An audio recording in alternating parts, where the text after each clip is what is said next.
വർഷകാല സമ്മേളനത്തിന്റെ ആദ്യ ദിനം തന്നെ പാർലമെന്റിന്റെ ഇരുസഭകളിലും പ്രതിഷേധം ശക്തമാക്കി പ്രതിപക്ഷം.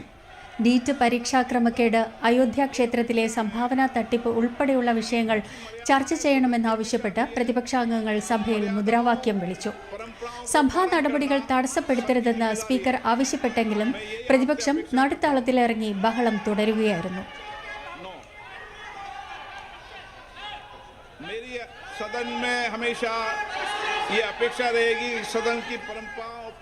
രാജ്യസഭയിൽ പുതുതായി തെരഞ്ഞെടുക്കപ്പെട്ട അംഗങ്ങളും സത്യപ്രതിജ്ഞ ചെയ്തു.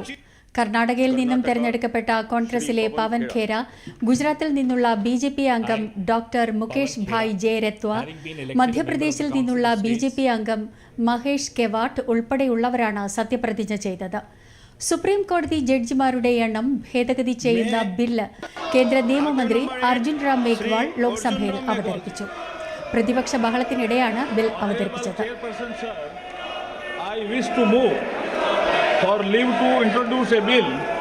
further to amend the Supreme Court's Number of Judges Act 1956.